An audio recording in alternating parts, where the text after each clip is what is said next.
real quick, let's just talk about, we could go down this rabbit hole of health insurance probably all day. Yeah. But let's just touch base real quick because you threw out those terms, HMO and PPO. A lot of people aren't aware that what that means. What is an HMO?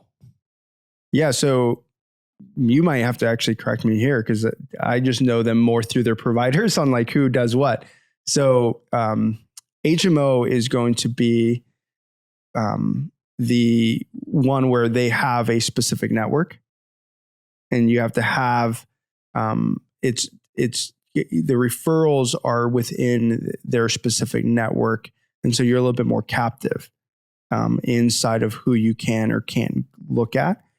A PPO, you still need a referral for whatever kind of you're going to, but you are then able to seek out your own specialist and choose with a little bit more freedom on who you want to see and who you don't want to see.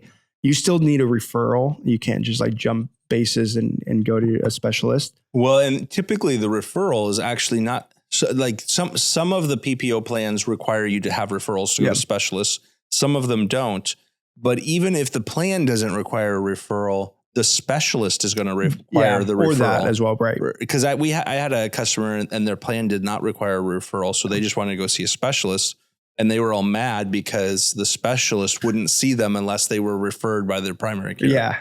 So there's that part. There's two sides of it, right? Like one is, do you need the referral from your health insurance? The other side is the specialist probably won't see you without a referral. So right. Yeah. So there is some of that. And we're seeing even some more traditional providers offering kind of more PPO plans.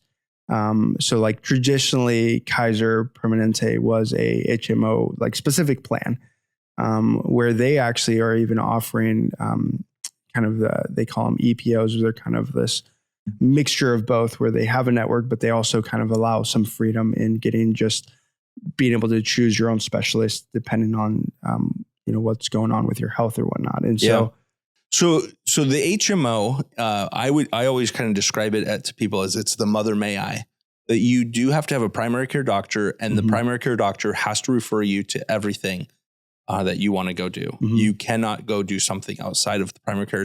It's a health managed organization. And Kaiser Permanente is an example, like they're a prime example of what an HMO is, because like in Seattle area, they have hospitals, they have clinics, they have labs, they have drug stores, like they have their whole network built out, and then they manage everything. So if you're going to go to the hospital, you have to go to the Kaiser hospital. If you go to the clinic, you go to the Kaiser clinic. If you go to the pharmacy, you go to the Kaiser pharmacy. Like you have to go all through Kaiser, and it all has to come from whoever your primary care provider is, has to send everything out. Like you can't just decide you're going to go do stuff.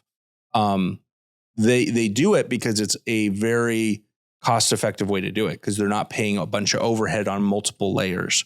And it works well if you're okay. Like if you loved your primary doctor and you're going to go through everything that way anyways, it's like then HMO is not a big deal. Right. A PPO is a preferred provider network, right? So they have like we were saying, like they have their network, and then they have coverage outside of the network, but they don't cover it as well. On that HMO plan, if you go outside of the network without a proper referral, you get zero coverage. Right. On a PPO, you could have coverage outside of the network, but it's just going to be at a reduced amount. So maybe if you had a 30% coinsurance in network, out of network, you're going to have a 60% coinsurance, right? Because they don't have the agreements on the pricing. That EPO that you mentioned that Kaiser came out with, that's an exclusive provider network or organization. And those ones are going to be like, it's a more broad network. It doesn't have to be Kaiser people. Right. But you still have to use the network. The network. And it has to be, they have to be in-network people without special referrals and approvals. So the networks matter. I think the networks is probably one of the biggest, most confusing things that's hidden under the covers of health insurance that people don't realize. Yeah. So it definitely matters. You need to kind of walk through that. Yeah. So, I mean, if you're super familiar with health insurance and you're like, man, I can do this. I mean, more power to you, go for it. But I would suggest that you should talk with somebody, right? Like you should find an agent that you trust that will take the time to walk through, how are you using your health insurance? Right. How often are you going to the doctor? Do you take prescriptions that you need to make sure are covered? What kind of deductible can you afford, and what kind of max out of pocket can you afford? Just kind of think about. Not very many people hit that max out of pocket, but it's something to think about. Is like, worst case scenario, the sky falls in a medical sense. What can you afford to pay? And then set yourself up for success by balancing your monthly premiums with the coverage that you need. Right. Yeah, I think those are all great advices. They're great advice on what it looks like to go through and get health insurance for this coming year. And we kind of talk about it all the time. I think